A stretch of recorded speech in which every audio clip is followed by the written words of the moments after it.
The last thing I remember hearing before everything went black wasn't the siren of the ambulance.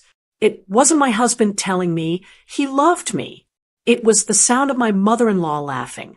She was laughing because she thought my dying breath was a performance.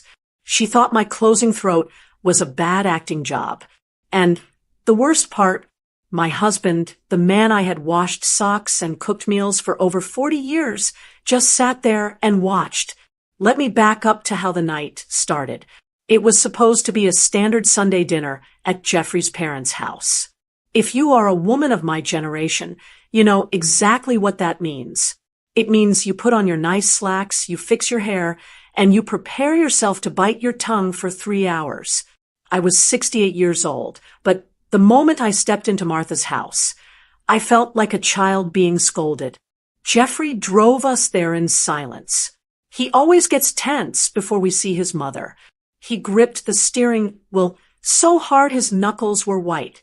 Just try to get along with her today, Vicky, he said as we turned into the driveway. You know how she gets when you refuse her food. Just eat a little bit of everything. Don't make a scene. I looked out the window. I never try to make a scene, Jeffrey.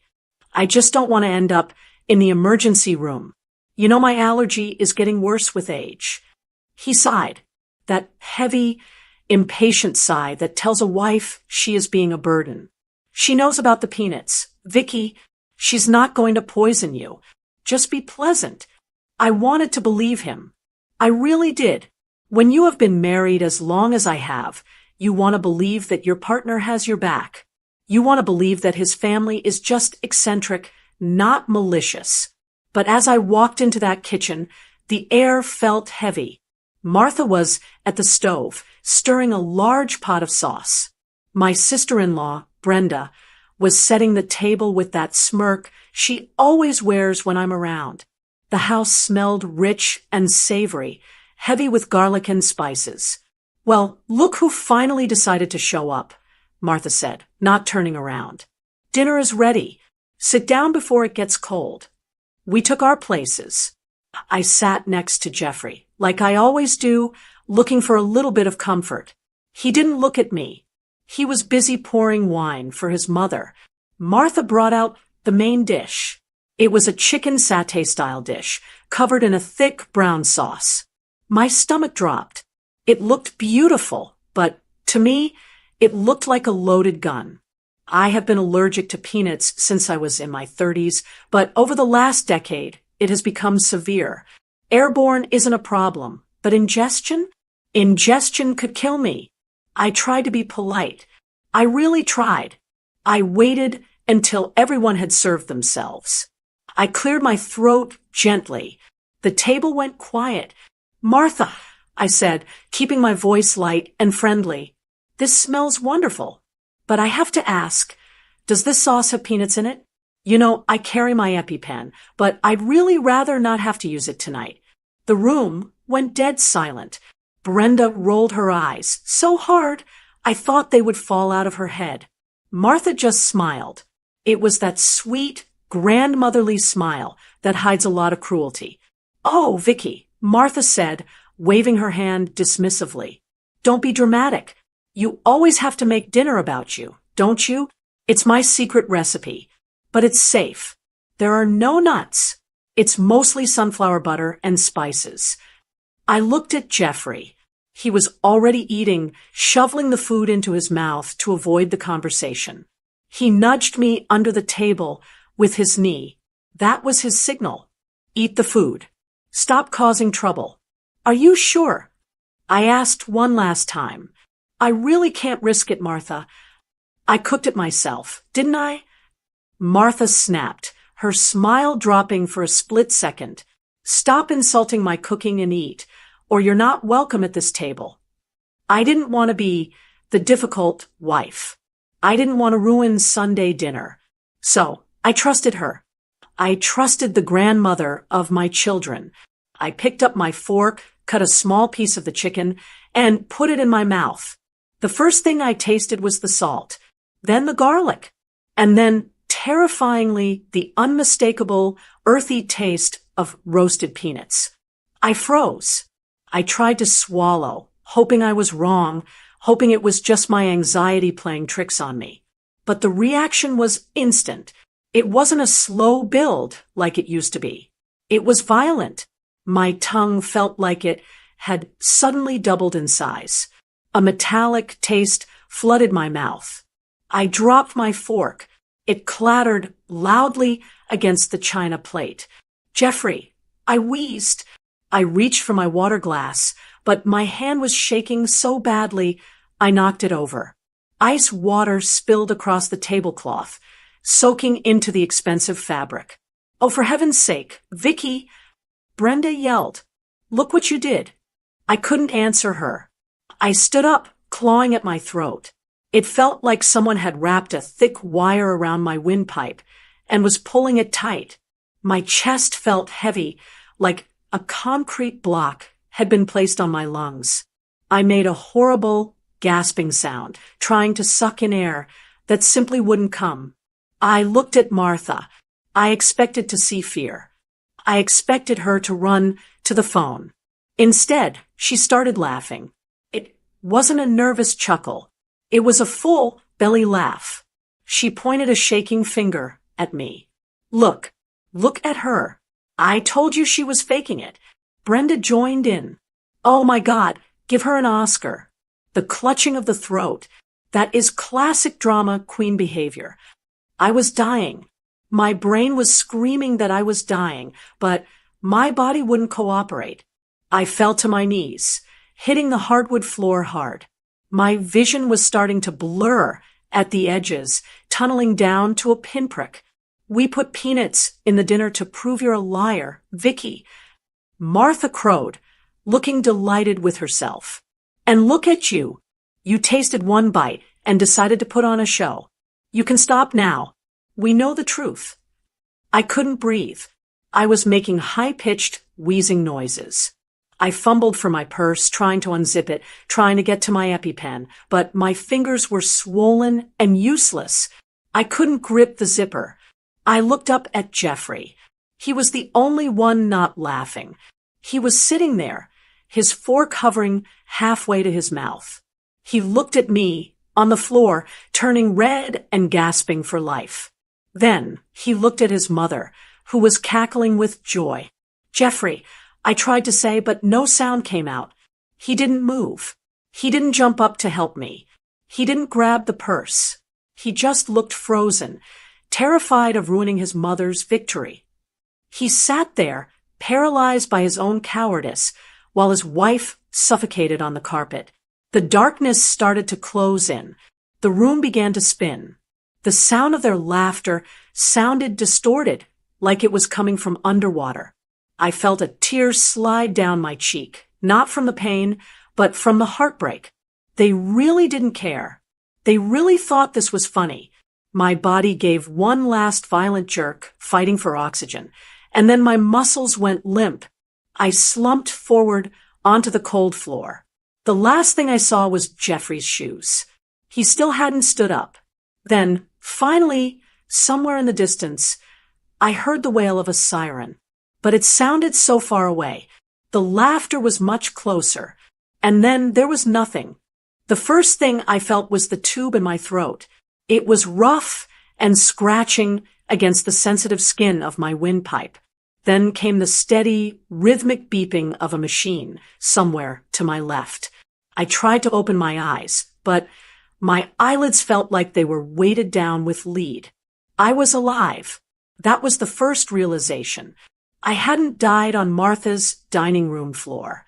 But as I lay there, floating in that strange gray space between sleep and wakefulness, my mind didn't go to the peanut sauce.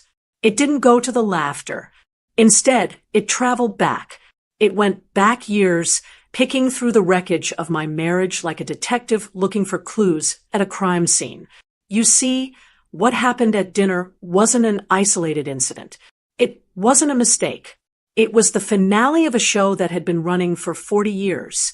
Lying there in that hospital bed, staring at the white ceiling tiles, I realized that I shouldn't have been surprised. They had been telling me who they were since the day I said, I do.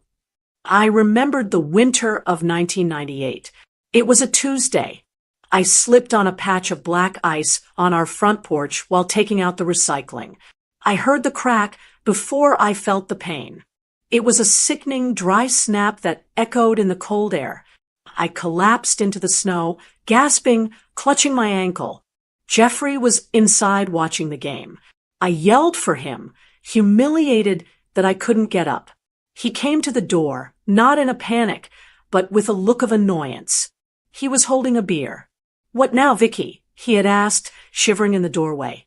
"Get up, it's freezing out here." "I think I broke it," I cried, tears freezing on my cheeks. "Jeff, I can't put weight on it." He rolled his eyes. I saw it. Even through the pain, I saw him judge me. "You always think the worst," he said, coming down the steps reluctantly to help me up. "It's probably just a sprain. Walk it off. We have dinner reservations with the Millers in an hour. I'm not canceling because you slipped." And you know what I did? I stood up. I gritted my teeth until my jaw ached, and I limped into the house. I put on a pair of boots that were 2 sizes too big just to fit my swelling foot. I went to that dinner. I smiled. I drank white wine and made polite conversation while my foot throbbed with a pulse of its own. When I finally went to the doctor the next morning, because Jeffrey insisted we wait, the orthopedic surgeon looked at the x-ray and then at me. "Mrs. Johnson," he said, "you have been walking on a shattered fibula for 12 hours. How are you not screaming?" I didn't have an answer for him then, but I do now. I wasn't screaming because I had been trained not to. I had been trained that my pain was an inconvenience to my husband. If I complained, I was nagging. If I got hurt, I was clumsy.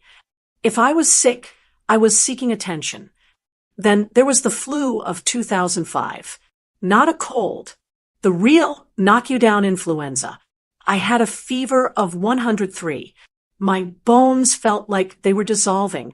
I was curled up on the bathroom floor, resting my head against the cool porcelain of the tub. Jeffrey came in. He didn't bring me water. He didn't bring me a blanket. He stood in the doorway and said, "Vicky, the guys are coming for poker in 2 hours. You haven't made the chili yet."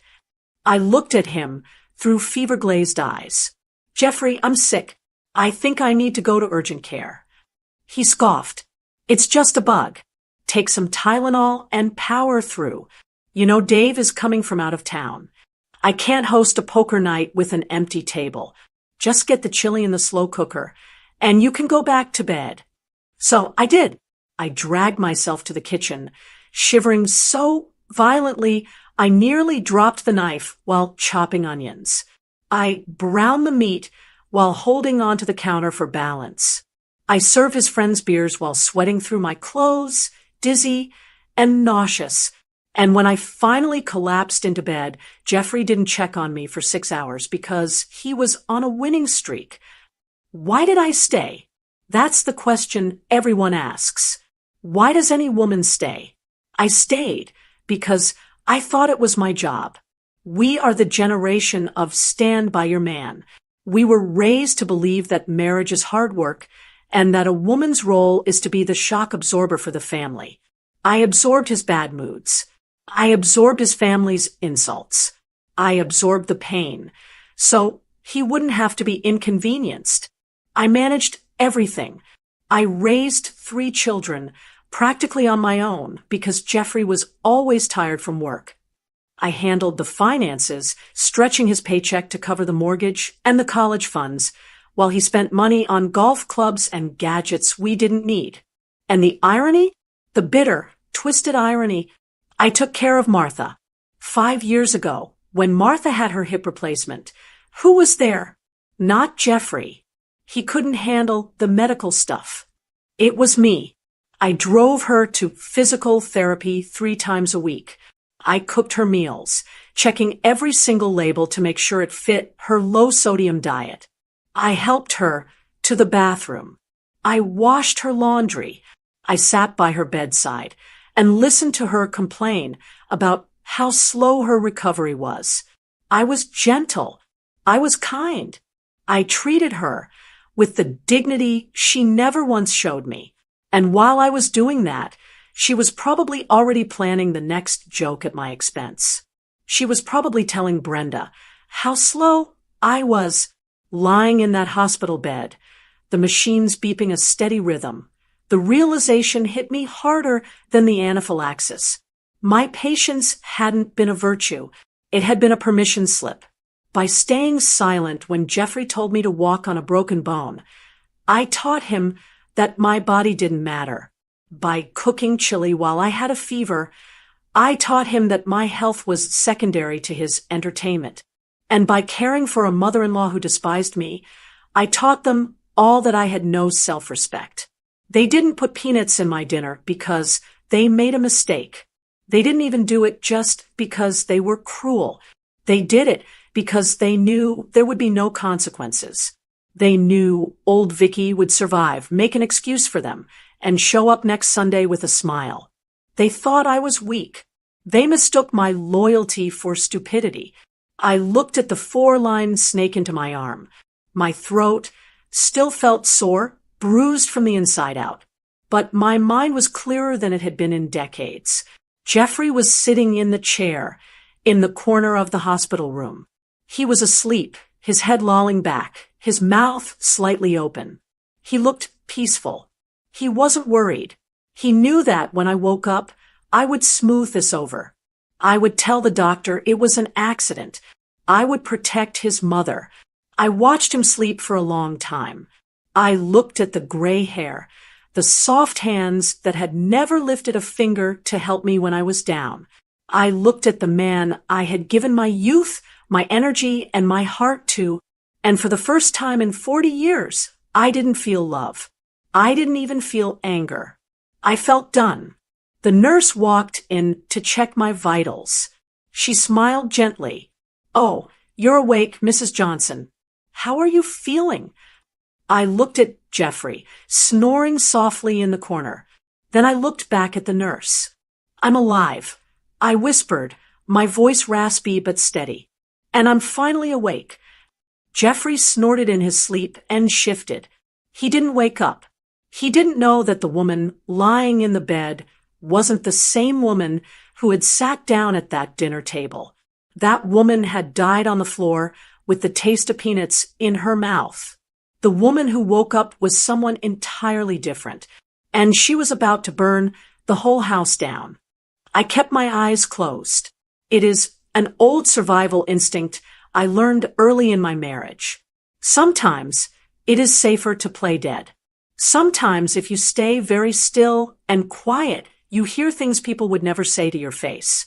The nurse had left the room a few minutes ago, leaving a lingering scent of antiseptic and rubbing alcohol. The room was quiet, save for the hum of the air conditioning and Jeffrey's shallow breathing from the chair in the corner. I was just about to open my eyes to ask him for a sip of water when the heavy door clicked open again. The footsteps were different this time. They were heavy, authoritative, rubber soles on linoleum, moving with purpose. "Mr. Johnson?" a deep voice asked. It wasn't the nurse. It was the doctor. I heard Jeffrey shift in the vinyl chair, the rustle of his jacket, the groan of the springs. He cleared his throat, that nervous little cough he does when he's dealing with authority figures. "Yes," Jeffrey said. He sounded groggy, irritated. "Is she ready to go?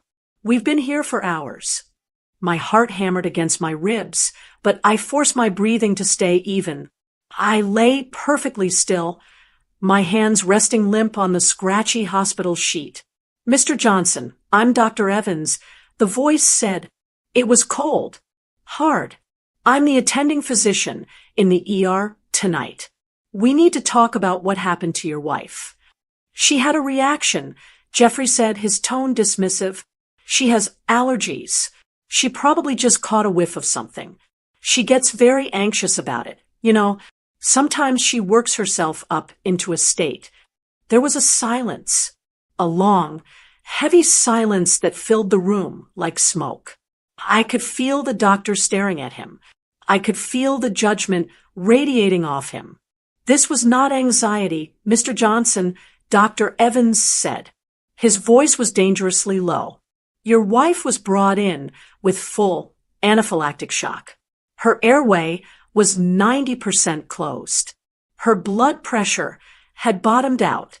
She was hypoxic. That means her brain wasn't getting enough oxygen. I heard the rustle of papers, a clipboard being snapped shut. If the paramedics had arrived 5 minutes later, Dr. Evans continued, enunciating every word, we wouldn't be having a conversation. You would be filling out a death certificate. I waited. I waited for Jeffrey to gasp. I waited for him to ask, is she going to be okay? I waited for the sound of regret. Instead, I heard a sigh, a loud, exasperated exhalation of breath. Okay, look, Jeffrey said. I get it. It was serious. But she's stable now, right? The swelling is down. She is stable, the doctor replied, and I could hear the disbelief in his tone. But we need to keep her for observation. And I need to ask you something directly. The paramedics noted that there were people laughing at the scene. They noted that the patient claimed there were peanuts in her food intentionally. My stomach twisted. I squeezed my eyes shut tighter, terrified that my eyelids would flutter and give me away. It was a misunderstanding, Jeffrey said quickly, too quickly. My mother, she's old. She forgets things. It was a prank that went a little wrong. Just a family joke. You know how families are. A prank. Dr. Evans repeated, Mr. Johnson, administering a known allergen to someone with a severe history isn't a prank. In the eyes of the law, that is assault. If she had died, it would be manslaughter. Keep your voice down, Jeffrey hissed. She's sleeping. Look, nobody is pressing charges. It's a family matter. We just need to get her home. My mother is a wreck. She's back at the house crying because she thinks she ruined the dinner party. I need to get Vicky out of here so I can go smooth things over. I felt cold, ice cold. It started in my chest and spread all the way to my fingertips. He wasn't worried about me. He wasn't worried that he almost became a widower tonight. He was worried about the dinner party. He was worried that his mother was upset. He was worried that my near-death experience was an inconvenience to his Sunday schedule. I heard the distinct sound of a wrist turning, the fabric of a sleeve sliding against skin. He was checking his watch. It's already past 9. Jeffrey muttered, more to himself than the doctor. If we leave now, I can still catch the end of the game and calm Mom down. Mr. Johnson, the doctor said, and his voice was icy now. Your wife is staying here tonight. Her throat could swell again. It's called a biphasic reaction. If you want to leave, you can leave. But she stays. Fine, Jeffrey snapped. Fine. But tell her I had to go. Tell her, just tell her I'll pick her up in the morning. And don't fill her head with that assault nonsense. She's dramatic enough as it is. I heard the chair scrape against the floor as Jeffrey stood up. I heard his heavy footsteps walking toward the door. He didn't come to the bedside. He didn't kiss my forehead. He didn't touch my hand. He just walked out. The door clicked shut, and the room fell silent again. Dr. Evans let out a breath. I heard him step closer to the bed. He stood there for a moment, just watching me. Then he turned and walked out softly, leaving me alone. I opened my eyes. The hospital room was dim, lit only by the monitor screens. I stared at the empty chair where Jeffrey had been sitting. You know, people talk about heartbreak like it's a sudden explosion. They talk about screaming and throwing plates. They talk about the searing pain of betrayal. But lying there, hooked up to an 4 drip, I didn't feel an explosion. I felt a death. It was quiet. It was the death of the woman I used to be, the Vicky who made excuses, the Vicky who thought, deep down, he loves me, he's just not good at showing it. That Vicky died the moment he checked his watch. I realized then that I wasn't married to a husband. I was married to a stranger. I had been sleeping next to a man for 40 years who looked at my potential death and saw it as a scheduling conflict. He saw my suffocation as an embarrassment to his mother. I looked at the hand on the bedsheet. My hand, it looked old. The skin was thin, spotting with age. I saw the gold wedding band on my finger. It had been there since 1984. It felt heavy. It felt like a shackle. I didn't cry. I think I had cried enough tears over Jeffrey Johnson to fill the Pacific Ocean. And I was dry. I was empty. But in that emptiness, something else started to grow. It was a cold, hard resolve. He said I was dramatic. He said I was an inconvenience. He said he needed to go home to smooth things over with the woman who tried to kill me. Okay, Jeffrey, I whispered to the empty room. My voice was a croak, raw and broken. You want to play games? You want to talk about pranks? I reached up and touched the bandage on my arm. The doctor was right. The old Vicky would have gone home tomorrow and apologized for ruining the night. The old Vicky would have eaten crow just to keep the peace. But the stranger he just left in this hospital room, she wasn't going to apologize. I stared at the empty chair, and for the first time in my life, I didn't wish he was there. I was glad he was gone, because now I could think, and I had a lot of thinking to do. I closed my eyes again, but not to sleep. I started to plan, and this time, nobody was going to be laughing when I was finished. The morning sun was hitting the dashboard as Jeffrey drove us home from the hospital. It should have been a beautiful morning. The sky was that crisp, bright blue you only see after a storm. But inside the car, the air was thick enough to choke on. My throat still felt scratchy, like I had swallowed a handful of sand. My body felt heavy, drained of every ounce of energy. I sat there, clutching my purse in my lap, waiting. I was waiting for him to speak. I was waiting for the apology. In my head, I had already written the script for him. I imagined he would reach over, take my hand, and say, "Vicky, I am so sorry.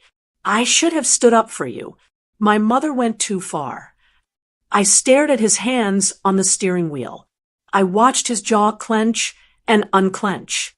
We turned onto our street, passing the houses of neighbors we had known for 30 years. He pulled into the driveway and put the car in park. He didn't turn off the engine. He just sat there, staring straight ahead at the garage door. "Well," he finally said. I looked at him. "Well." He turned to face me, and the look in his eyes wasn't regret. It was anger. Pure, simmering annoyance. "Are you happy now?" he asked. I blinked, confused. My brain was still foggy from the medication. "Am I happy?" "Jeffrey, I just spent the night in the emergency room." "Yeah, I know," he snapped, hitting the steering wheel with the palm of his hand. "And now I have to deal with the fallout. Do you have any idea how upset my mother is?" I felt my mouth drop open. "Your mother? Your mother is upset." "Yes, Vicky. She's 82 years old. She called me 3 times while you were sleeping. She's hysterical. She thinks you did this on purpose to make her look bad in front of the family." I couldn't believe what I was hearing. "She put peanuts in my food, Jeffrey. She admitted it. She laughed about it." "It was a sprinkle," he shouted. "A tiny sprinkle. It wasn't enough to kill a fly. The doctor said you were in shock, but I know you. I've lived with you for 40 years. You panic. You feel a little tingle, and your brain goes into overdrive. You mentally made yourself sick just to prove a point, didn't you?" He was looking at me with such disgust, as if I was the villain, as if I was the one who had ruined the family gathering. "You think I stopped breathing on purpose?" I whispered. "You think I made my throat close up?" "I think you love the drama," he spat. "I think you love being the victim. And now, because of your little performance, my mother is sitting at home crying. She made that dinner for us. She tried to do something nice, and you threw it back in her face. He unbuckled his seatbelt aggressively. Get out of the car, Vicky. I can't look at you right now. I opened the door. My legs were shaking as I stepped onto the driveway. I felt dizzy. I needed help walking up the steps, but Jeffrey was already marching toward the front door. He unlocked it, pushed it open, and didn't hold it for me. The door slammed shut in my face. I stood there for a moment, staring at the wood grain of my own front door. I had to use my key to let myself in. When I walked into the kitchen, Jeffrey was already on the phone. His voice had changed completely. It was soft, soothing, gentle. I know, Mom. I know, he was saying into the receiver. She's home. No, she's not talking about it. Don't cry, Mom. Please. You know how she is. She's just difficult. He looked up and saw me standing there. He didn't hang up. He didn't lower his voice. He turned his back to me. I'm coming over, he said to her. Yeah, I'll bring some donuts. We can talk. I'm not going to let her ruin your Sunday. I'll be there in 20 minutes. He hung up the phone and grabbed his car keys off the counter. Where are you going? I asked. My voice sounded small in the big, empty kitchen. I'm going to my mother's, he said, not making eye contact. She needs me. Someone has to apologize to her for the mess you made last night. You're leaving me? I asked. I just got out of the hospital. I can barely stand up. You're fine, Vicky, he said, walking past me toward the garage door. There's leftover lasagna in the fridge. Get some rest. Try to think about someone other than yourself, for once. And then he was gone. The silence of the house settled around me like a heavy blanket. I heard the garage door open, the car back out, and the sound of the engine fading down the street. I was alone. I walked over to the kitchen table and sat down. My legs finally gave out. I looked around the room. This kitchen, I had designed it. I had picked out the yellow tile backsplash because Jeffrey said he liked bright colors. I had chosen the heavy oak table because it was sturdy enough for the grandchildren we hoped to have. I looked at the refrigerator. It was covered in photos, held up by magnets I had collected from our travels. I stood up slowly and walked over to it. I really looked at them. There was a photo of us at our nephew's wedding 3 years ago. I was smiling, holding Jeffrey's arm. He was looking away, checking his phone. There was a picture from Christmas. I was in the background, wearing an apron, holding a tray of cookies. Jeffrey was in the recliner, laughing with his brother. I looked at picture after picture, and I saw a pattern I had been blind to for decades. I wasn't in these photos as a participant. I was in the background. I was the one serving the food. I was the one holding the coats. I was the one organizing the group shots, but rarely being asked to be in them. I wasn't his wife. I was his staff.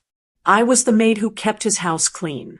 I was the cook who made sure his cholesterol stayed down. I was the banker who made sure the bills were paid on time. So his credit score remained perfect. And I was the nurse who took care of his parents, so he didn't have to deal with the messy parts of aging. He didn't love me. He loved the service I provided. He loved that I made his life easy. And the moment I became difficult, the moment I became a human being with a medical emergency, he discarded me. He had gone to comfort the woman who tried to hurt me. He was probably sitting in her kitchen right now, eating a donut, nodding while she complained about me. They were probably laughing again. I felt a tear slide down my cheek. I reached up and wiped it away. It was cold. No, I said aloud. I grabbed a paper towel and wiped my face hard. I was done crying. Crying was for women who had hope. Crying was for women who thought their husbands might change. I didn't have hope anymore. I had something better. I had clarity. I looked at the calendar on the wall. Next Sunday was circled in red. Family dinner. It said in my handwriting. I walked over to the calendar. I didn't cross it out. I stared at it. Jeffrey thought I was weak. He thought I was difficult. He thought he could gaslight me into believing that my closing throat was a figment of my imagination. I pulled a chair out and sat down. The house was quiet, but my mind was loud. If he wanted to treat me like an employee, then maybe it was time for me to resign. But you don't just walk out of a job you've held for 40 years without severance pay. You don't leave without settling the accounts. I looked at the phone sitting on the counter. The screen was dark. I didn't call my sister to cry. I didn't call my best friend to vent. I sat there and I started to count. I counted the savings accounts. I counted the years. I counted every single time I had swallowed my pride to keep Jeffrey Johnson comfortable. He wanted me to think about someone other than myself. Okay, Jeffrey, I whispered. I'll think about you. I'll think about exactly what you owe me. I stood up and walked to the window. I watched a squirrel run across the fence. I felt a strange calm wash over me. It was the calm before a storm. Let him comfort his mother. Let them eat their donuts. Because when he came back, he wouldn't find the wife who begged for forgiveness. He would find a woman who was done being the victim. I turned away from the window and walked to the bedroom to find my bank ledger. It was time to get to work. For the next 2 weeks, I became an actress. I think a lot of women my age are excellent actresses. We learn how to smile when we are exhausted. We learn how to nod when we are bored. And we learn how to pretend everything is fine when our world is falling apart. I cooked Jeffrey's eggs exactly the way he liked them. Over easy, not too runny. I ironed his shirts. I asked him about his golf game. I moved through the house like a ghost, quiet and efficient. Jeffrey seemed relieved. He thought he had won. In his mind, my silence meant I had accepted his version of events. He thought I had accepted that I was dramatic and that his mother was a saint. He started whistling again in the mornings. He slapped my rear end when he walked past me in the kitchen, a gesture that used to make me feel seen, but now made my skin crawl. Glad to see you're back to normal, Vic, he said one Tuesday, biting into his toast. I knew you just needed a few days to get over it. I didn't say anything. I just poured him more coffee. Normal, I thought. If only he knew. The breaking point didn't come with a shout. It came with a ding. It was a Saturday afternoon. Jeffrey was out washing the car in the driveway. He takes great pride in that Buick. He spends more time polishing the chrome than he spends talking to his grandchildren. He had left his iPad on the kitchen island. He usually takes it with him everywhere, guarding it like it contains nuclear codes. But today he was careless. He was comfortable. He thought his wife was back in her box. I was wiping down the counters when the screen lit up. Ding. A message banner appeared across the lock screen. It was from a group chat titled Johnson Family Circus. The message was from Martha. It read, "Did you ask her yet?" I stopped wiping. My hand hovered over the cool glass of the screen. I knew I shouldn't look. My mother raised me to respect privacy. She told me that a wife who snoops is a wife looking for trouble. But I wasn't a wife anymore. I was a woman who had almost been killed by a peanut sauce. I pressed the home button. Jeffrey doesn't use a passcode. He says it's too much hassle to type in 4 numbers. He assumes no one in his house would dare touch his things. The screen unlocked, opening right into the message thread. I felt my heart start to pound, a slow, heavy thud against my ribs. I scrolled up. The messages went back 2 weeks, right back to the night of the hospital. Brenda, sister-in-law, OMG, is she dead? Or just dramatic? LOL. Jeffrey, she's fine. Doctor kept her overnight. Total overkill. Martha, I told you she was faking. Did you see the way she grabbed her throat? It was like a bad soap opera. I bet she practiced that in the mirror. Jeffrey, I know, Mom. It was embarrassing. The doctor lectured me like I was a criminal. I read that line 3 times. It was embarrassing. Not terrifying. Not tragic. Embarrassing. I kept scrolling, my fingers trembling slightly. Brenda. So, is she going to sue us? She seems the type. Jeffrey, no. I handled it. She's quiet now. She knows not to push me. I felt a wave of nausea that had nothing to do with allergies. She knows not to push me. As if I were a dog he had successfully trained. Then, I saw the messages from today. Martha, well, Sunday dinner is coming up. Is she coming?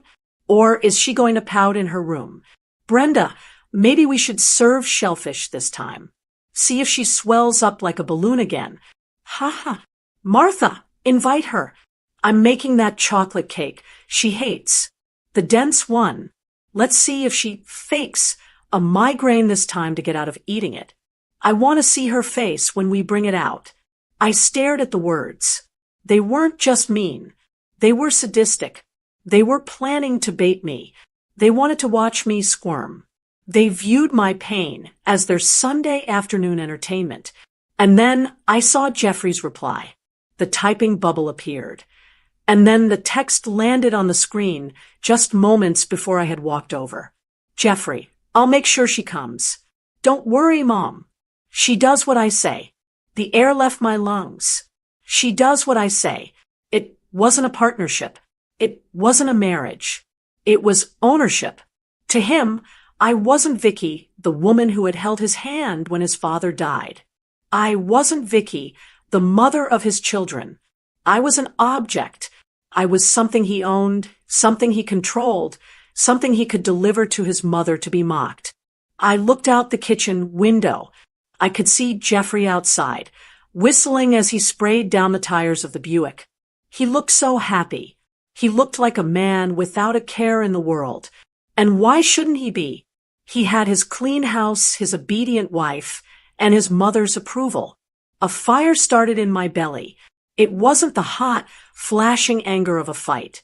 It was the cold, blue flame of absolute clarity. I looked back at the iPad. Martha had sent one last message. Good. 6 p.m. Don't be late. My fingers hovered over the keyboard. The old Vicky would have put the iPad down. She would have gone to her room and cried. She would have waited for Jeffrey to come inside and then begged him not to make her go. She would have pleaded with him to defend her, but the old Vicky was gone. I didn't scream. I didn't throw the iPad across the room. I stood up straighter. I took a deep breath, inhaling the smell of the lemon polish I kept this prison clean with. I started to type. I didn't sign it as Vicky. I replied as Jeffrey. Me, as Jeffrey will be there. Can't wait. I hit send. I watched the message turn blue. Deliver status. Read. I pressed the home button and set the iPad back down on the counter, exactly where he had left it. I adjusted it slightly so the angle was perfect, just in case he noticed. My hands weren't shaking anymore. She does what I say, I whispered to the empty kitchen. I walked over to the refrigerator and took out the chicken I had planned to defrost for dinner. I looked at it. Then I threw it in the trash. I wasn't cooking tonight. Jeffrey wanted me to go to that dinner. Fine. I would go. And I would play my part. But he had no idea that the script had changed. He thought he was bringing a sheep to the slaughter, just like always. He didn't know he was bringing a wolf. I heard the back door open. Jeffrey walked in, wiping his hands on a rag. "Car looks great," he said, beaming. "Did anyone call?" I turned to him. I forced the corners of my mouth up into a smile. It was the best acting performance of my life. "No, dear," I said softly. No one called. But are we still on for dinner at your mother's on Sunday? I was thinking I should make a dessert. Jeffrey looked surprised, then smug.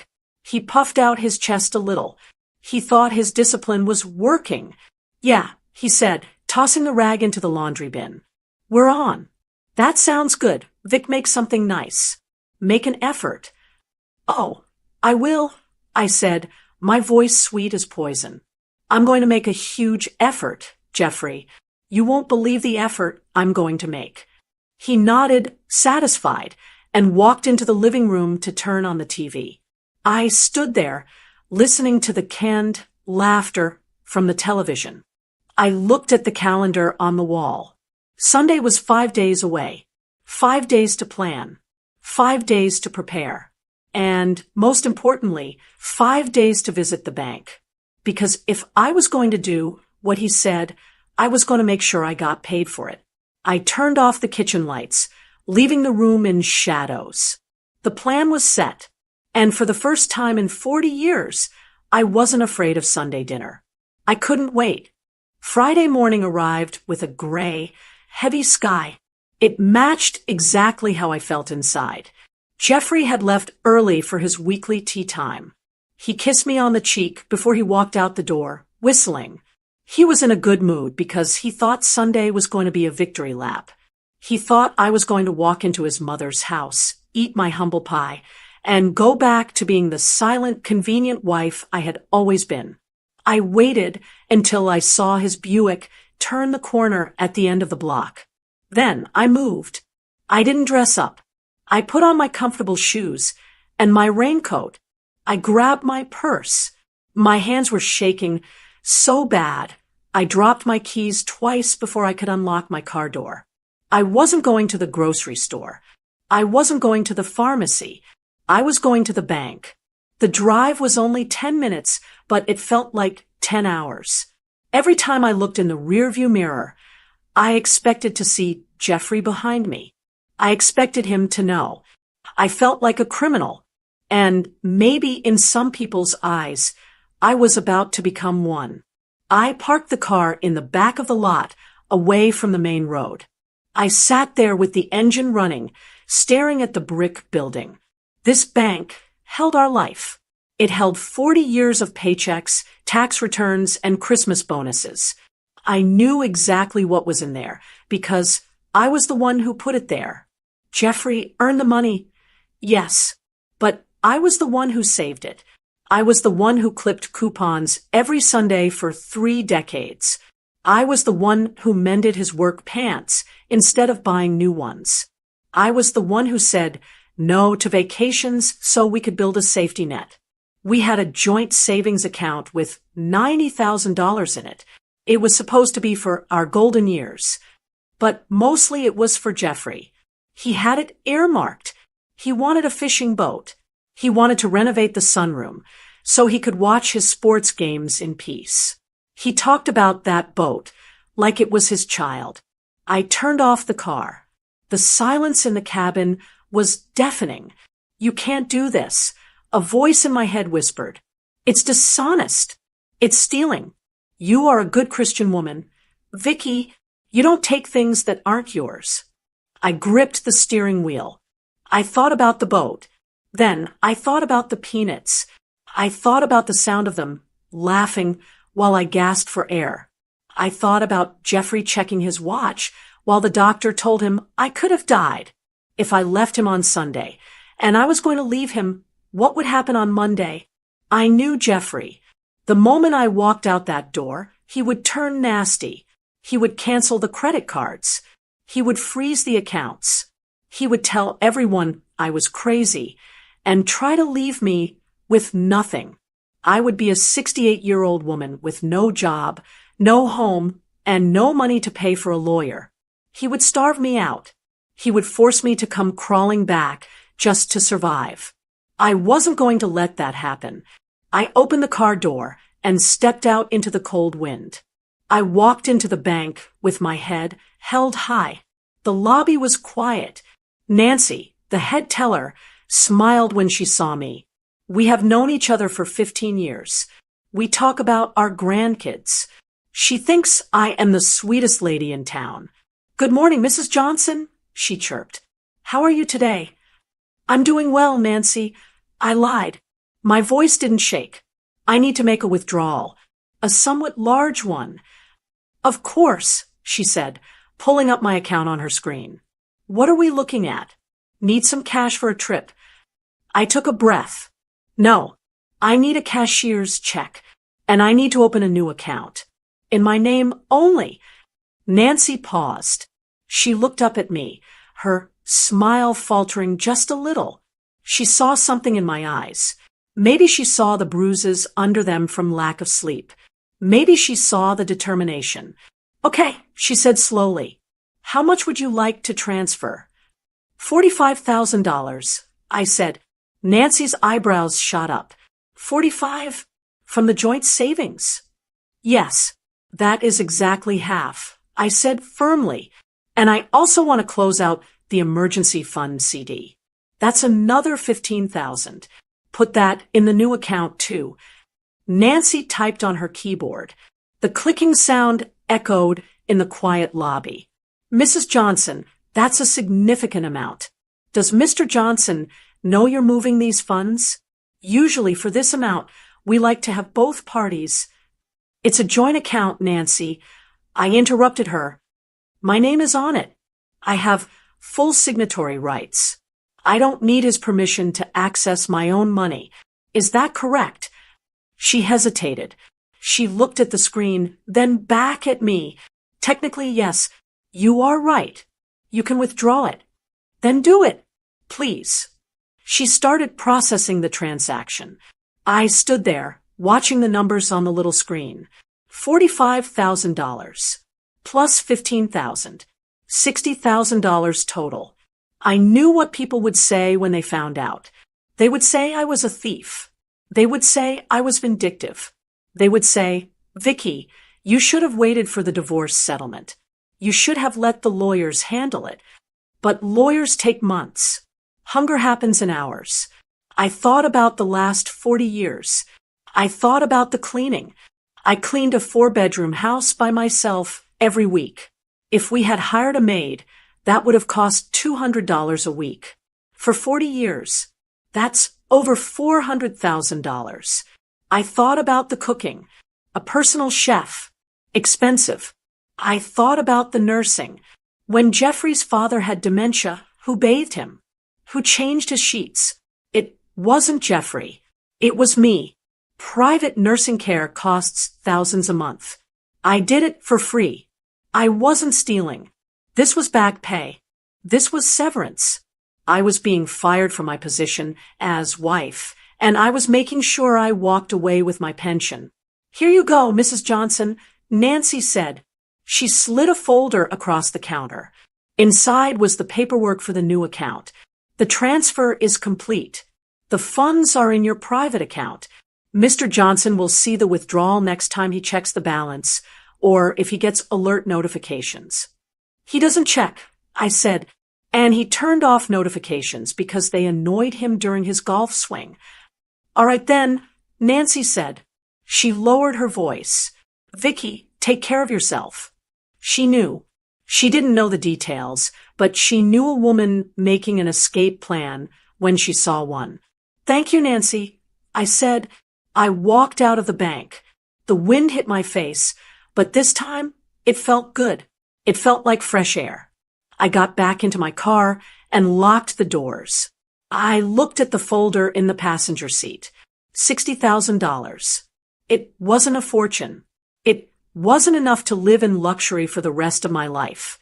But it was enough to buy a small condo. It was enough to buy groceries. It was enough to pay for a lawyer who could fight Jeffrey for the rest of what I was owed. I put the car in reverse. Some of you reading this are probably shaking your heads. You're thinking 2 wrongs don't make a right. You're thinking I should have been the better person. But let me ask you this. Can you eat being the better person? Can being the better person pay for a roof over your head when your husband locks you out? I drove home slowly. I pulled into the garage and parked next to Jeffrey's empty spot. I walked into the house, his house, and I hid the bank folder in the bottom of my knitting bag. I went into the kitchen and started chopping vegetables for dinner. When Jeffrey came home 4 hours later, sunburnt and happy from his golf game, he gave me a quick peck on the cheek. "Hey, hon," he said, grabbing a beer from the fridge. "Great game today." I was thinking, maybe next month we finally go look at some boats. I saw a catalog in the pro shop. I kept chopping carrots. The knife hit the cutting board with a steady, rhythmic thud, thud, thud. "That sounds nice, Jeffrey," I said. "We can certainly look." He didn't know that his boat was gone. He didn't know that his sunroom was gone. He didn't know that the money he thought was his power was now sitting in my knitting bag, ready to be my freedom. I felt a twinge of guilt, sharp and sudden. But then I remembered the peanuts. I remembered the laughter. And I kept chopping. I had the money. I had the plan. Now, all I had to do was survive Sunday dinner. Sunday was 48 hours away, and I was ready to serve the main course.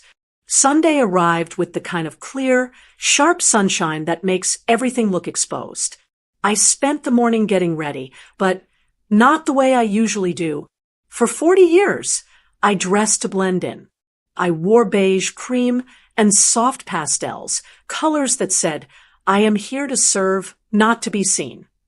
Today, I put on a navy blue dress. It was tailored, sharp, and structured.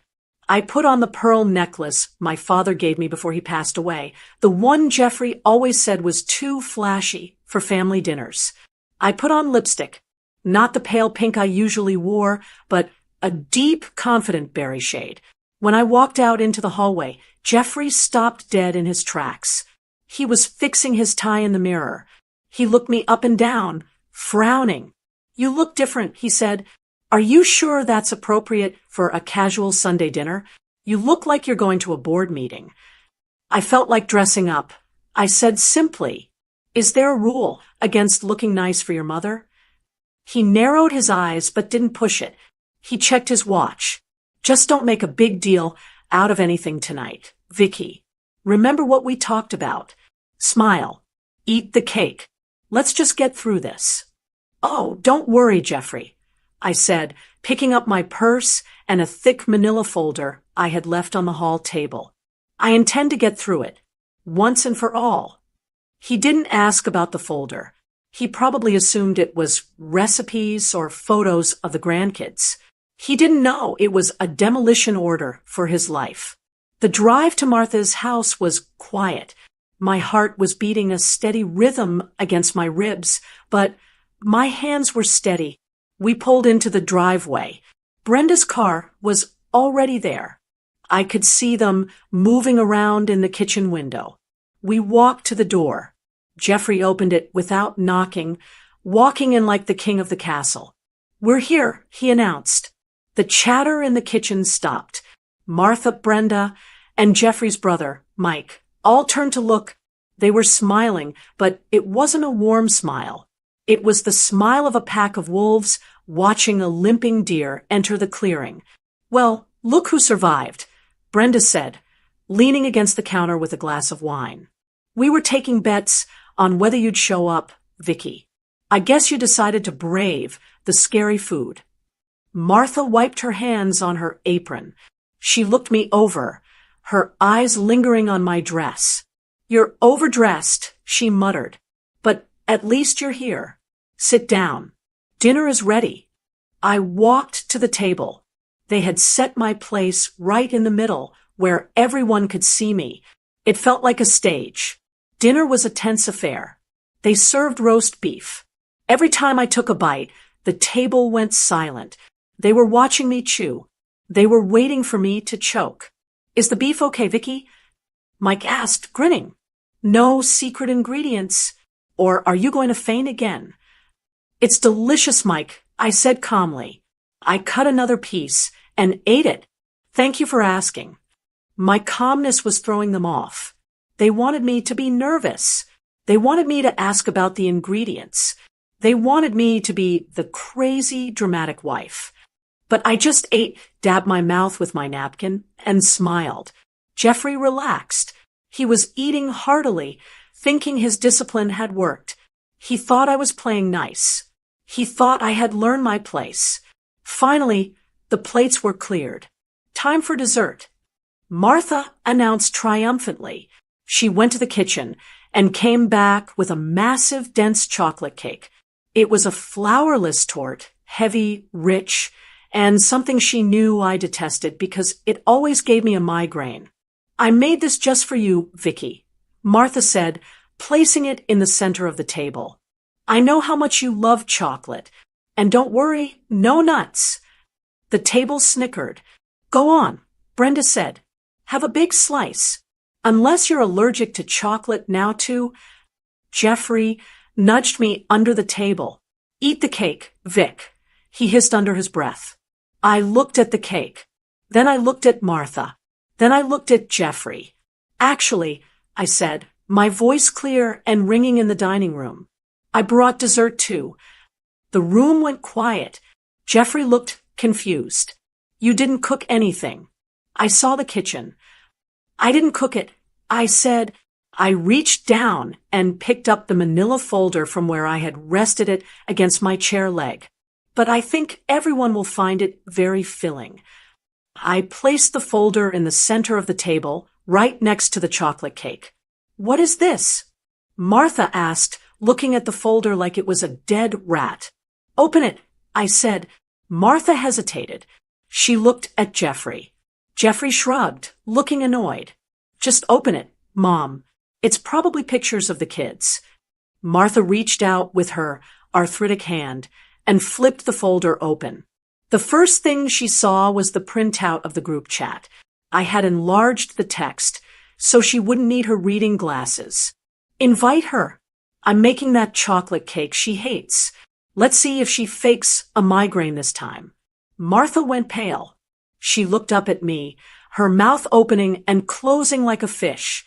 "Keep reading," I said softly. Brenda leaned over and snatched the paper. "What is this? You were spying on us." I was reading a notification on my husband's iPad. I corrected her. "Read the next page, Brenda." She flipped the page. It was Jeffrey's text. "I'll make sure she comes. Don't worry, Mom. She does what I say." The silence in the room was absolute. It was heavy and suffocating. Jeffrey stopped chewing. He stared at the paper in his sister's hand. His face turned a splotchy red. "You went through my messages?" Jeffrey demanded, his voice rising. "How dare you? That is an invasion of privacy." "An invasion of privacy?" I asked, keeping my voice low and steady. "Jeffrey, your mother poisoned my dinner 2 weeks ago. You sat there and watched me suffocate, and then you texted them that I was a trained dog who does what she's told. It was a joke." Mike yelled, slamming his hand on the table. "God, you have no sense of humor." "I don't find my death funny," I said, "and neither did the hospital." I reached over and flipped to the next document in the pile. It was the hospital bill. $5,000, I said, pointing to the total. "That is the cost of your joke, Martha. The ambulance, the epinephrine, the overnight stay. $5,000 because you wanted to prove a point." "So what?" Martha spat, regaining her composure. "Jeffrey will pay it. He always pays for your drama." "Actually," I said, leaning forward, "he won't." I pulled out the final piece of paper. It was the transaction receipt from the bank. It showed a transfer of $60,000. $45,000 from savings, $15,000 from the emergency fund, leaving the joint account with a balance of exactly $0. I slid the paper across the table toward Jeffrey. "What is this?" Jeffrey asked, squinting at the numbers. "Look at the balance, Jeffrey," I said. He looked. His eyes widened. He grabbed the paper, bringing it closer to his face. "Zero? What? Where is the money? Vicky, where is the money?" "It's in an account you can't touch," I said. "You stole my money," he screamed, standing up so fast his chair tipped over backward. You stole my boat money. You thief. I didn't steal anything, I said, staying seated. I felt powerful. I felt like a giant among children. I took exactly half, plus the emergency fund. Because this is an emergency, Jeffrey. I am leaving you. The room erupted. Brenda was screaming that I was a criminal. Martha was clutching her chest, pretending to have a heart attack. Jeffrey was purple with rage. You can't do this. Jeffrey shouted, leaning over the table, his spit landing on the chocolate cake. You are my wife. That money belongs to this family. You put it back right now, or I swear to God. Or you'll what? I interrupted him. You'll ignore me while I die. You've already done that. I stood up. I smoothed down the front of my navy blue dress. I picked up my purse. I spent 40 years cooking your meals, Jeffrey. I said, I spent 40 years cleaning your toilet. I spent 40 years nursing your father and driving your mother to her appointments. If you hire a professional for all those services, the bill comes out to a lot more than $60,000. Consider it a discount. You walk out that door, and you don't come back. Martha screeched, Jeffrey, tell her she's cut off. I looked at Jeffrey. He was shaking. He looked terrified, not because he was losing his wife, but because he was losing his manager. He was realizing that tomorrow morning there would be no coffee. There would be no clean shirts. There would be no one to organize his pills. Vicky, he stammered, his voice dropping from a scream to a desperate plea. Vicky, stop. You can't just leave. Who is going to handle the bills? Who is going to take care of the house? I looked him dead in the eye. I looked at the man I had wasted a lifetime on. Jeffrey, I said, delivering the line I had practiced in the mirror for 3 days. You said I do what you say. Well, I'm saying I'm done. I've taken my half of the savings. You can ask your mother to pay for the divorce lawyer. I turned my back on them. Vicky, Jeffrey shouted. Vicky, come back here. I walked to the front door.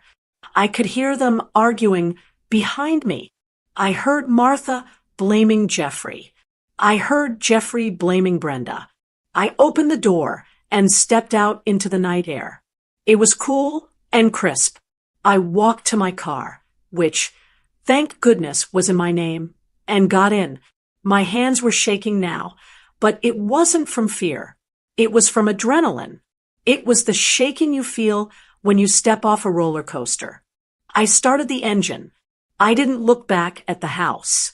I put the car in gear and drove away. I had no husband. I had no home to go back to tonight. But I had $60,000, a full tank of gas. And for the first time in 40 years, I could breathe. The sound in that dining room wasn't just noise. It was a physical force. It felt like the air pressure had dropped and the windows were about to blow out. Martha was the first to find her voice. It started as a low growl and ended in a shriek that I will remember for the rest of my life. You thief, she screamed, her face turning a dangerous shade of purple. She slammed her hand on the table, making the silverware jump. Jeffrey, call the police. Call them right now. She can't take that money. That is family money. Brenda was standing up now, spilling her wine all over the white tablecloth. I knew it. She yelled, pointing a manicured finger at me. I told you she was a gold digger. I told you she was plotting something. Who takes half a savings account? A partner, I said calmly, though my heart was hammering against my ribs like a trapped bird. A partner takes her share. Jeffrey wasn't screaming yet. He was still in the first stage of grief, denial. He was staring at that bank receipt like it was written in a foreign language. He kept blinking, as if he could make the numbers change if he just wished hard enough. Zero, he whispered. It says zero. The boat fund, the renovation, it's all zero. He looked up at me, and his eyes were wide and wet. For a second, he looked like a little boy who had dropped his ice cream cone. But then, The shock turned into panic. Real, genuine panic. "Vicky," he said, his voice trembling. "You have to put it back. You have to transfer it back, right now. This isn't funny anymore. The joke is over." "You're right, Jeffrey," I said, clutching my purse tighter. "The joke is over. That's exactly what I'm telling you." I turned around. I couldn't look at them anymore. The sight of Martha's hate-filled face and Jeffrey's pathetic confusion was making me sick. I needed air. I needed to get out of that house before I suffocated, for real this time. I started walking toward the front door. My heels clicked on the hardwood floor. Click, click, click, a steady rhythm of departure. "Don't you turn your back on me." Martha screeched. "Jeffrey, stop her. Don't let her walk out with that checkbook." I heard a chair scrape violently against the floor. Heavy footsteps pounded behind me. I reached the front door and grabbed the brass handle. It was cold under my palm. I turned it, ready to step into freedom, but a hand clamped down on my arm. It was Jeffrey. His grip was tight, desperate. He spun me around to face him. He was breathing hard, smelling of roast beef and red wine. "You can't do this," he panted, his eyes darting around the hallway as if looking for a solution. "Vicky, be reasonable. You're emotional. You're not thinking straight. You can't just leave. We have a life. We have a routine." I looked down at his hand gripping my arm. The knuckles were white. "I am thinking straighter than I have in 40 years. I said, "Let go of my arm, Jeffrey." He didn't let go. He tightened his grip. "No, you listen to me. Who is going to organize my pills?" he asked. The question hung in the air between us. He didn't ask who is going to love me. He didn't ask who is going to grow old with me. He asked about his medication. "My cholesterol pills, Vicky," he continued, his voice rising in hysteria. "The blue ones and the white ones. You sort them every Sunday night. I don't know the dosage. I don't know which pharmacy we use. And the bills, the property tax is due next month. I don't even know the password to the online banking. Who manages the bills if you leave?" I stared at him. I really looked at him. This man wasn't fighting for his wife. He was fighting for his unpaid administrative assistant. He was terrified that his comfortable, curated life was about to become inconvenient. He was worried he might have to learn how to be an adult at 68 years old. "And the laundry," he added, as if this was the winning argument. "I have a tea time on Tuesday. My lucky polo shirt. You haven't ironed it yet. You can't leave with the laundry basket full." It was so pathetic I almost laughed. But I didn't. I felt a wave of sadness wash over me. Not for us, but for the woman I had been. I had made myself so small, so useful, that he didn't even see me as a person. He saw me as a utility. I was no different to him than the dishwasher or the lawnmower. And now that I was breaking down, he was just angry that he'd have to do the work himself. I looked at his hand on my arm one last time. "Jeffrey," I said, my voice low and dangerous.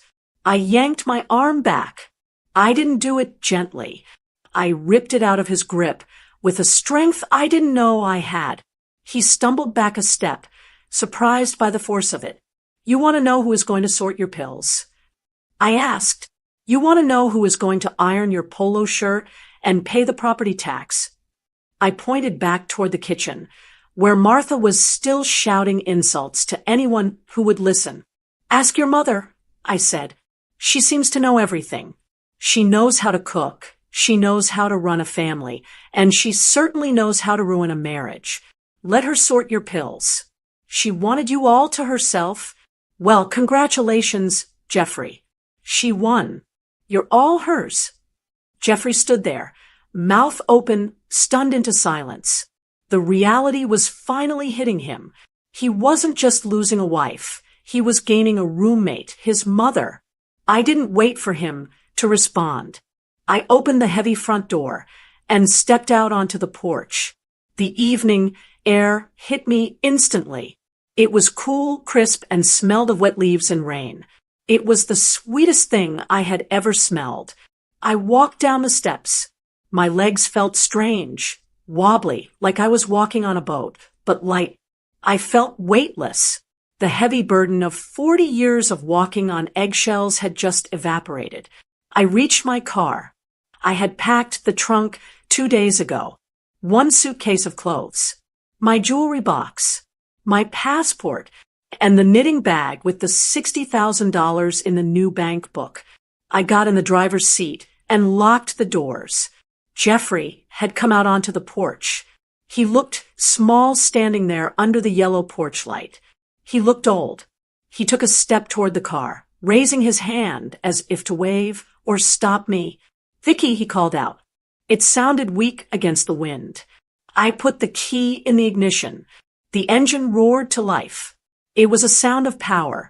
I didn't roll down the window. I didn't flip him off. I didn't scream.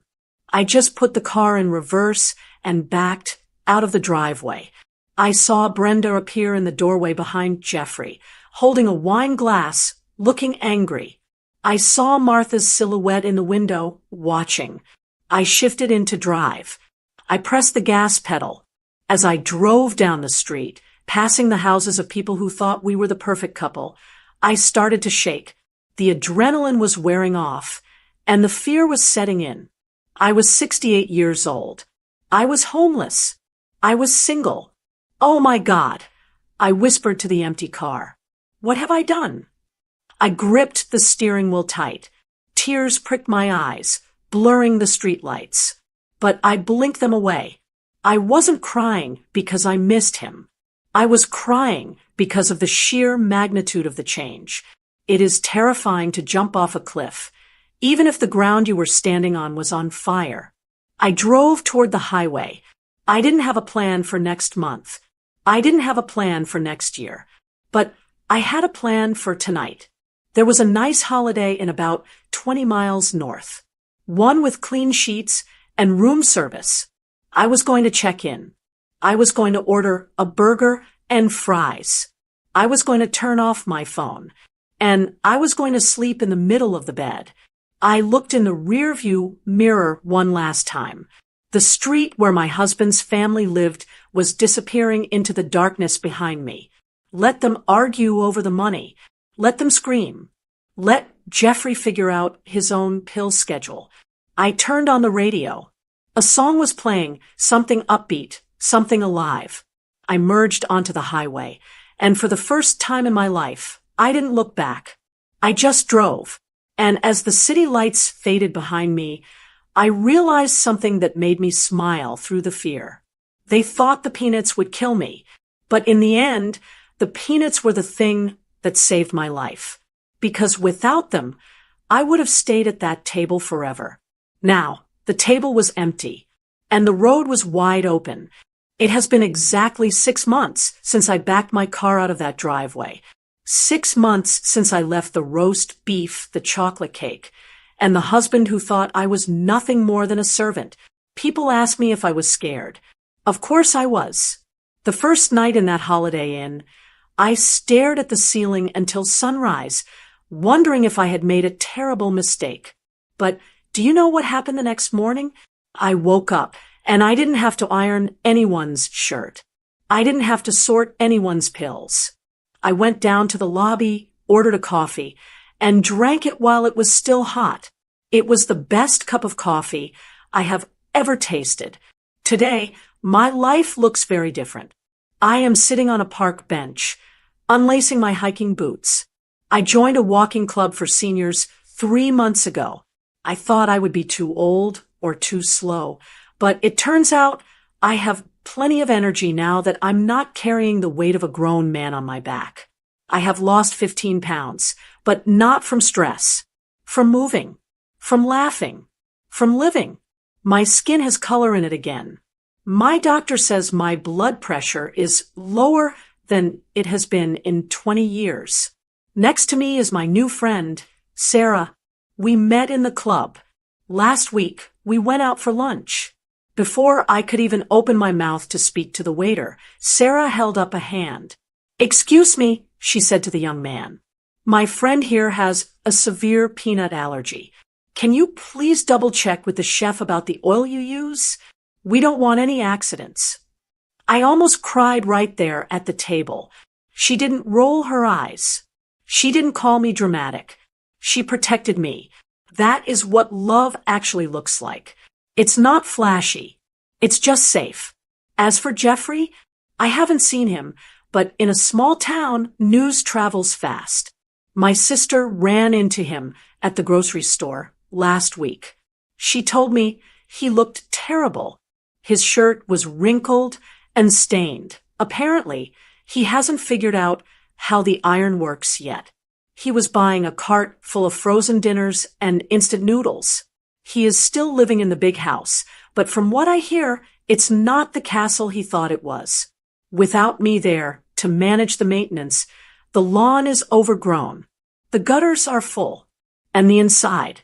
Well, let's just say Jeffrey isn't the type to scrub a toilet.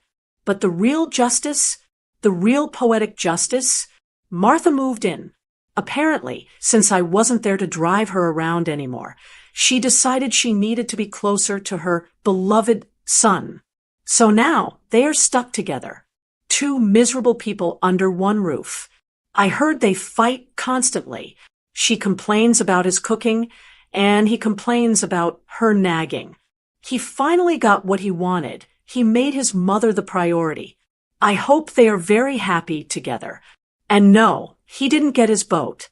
I used the $60,000 as a down payment on a small condo on the other side of town. It has a tiny kitchen, but it's mine. The deed has my name on it. Just my name. My lawyer tells me that Jeffrey is trying to contest the withdrawal in the divorce proceedings. He calls it theft. My lawyer calls it marital asset distribution. But honestly, even if the judge makes me pay back every cent, it was worth it. That money bought me my freedom. It bought me the courage to walk out the door. I look at the trees swaying in the wind.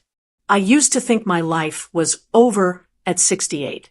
I thought I had missed my chance to be happy. But I realized something important. I didn't ruin Jeffrey's life. I didn't ruin Martha's life. All I did was stop holding them up. I stopped being the pillar they leaned on while they kicked my shins. And the moment I stepped away, they fell down all on their own. I took the money. I took the car. But most importantly, I took my dignity back. Some people in town still whisper. They say I should have been more patient. They say I should have left the cash and taken the high road. They say a good wife doesn't steal from her husband, no matter how cruel he is. But looking at the sunset, feeling the cool breeze on my face, I know I made the right choice. I saved my own life that night.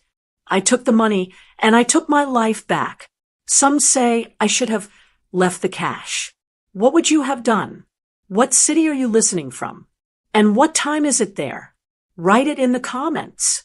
And if you'd like to help me keep sharing these emotional, thrilling stories every day, even a small donation makes a big difference.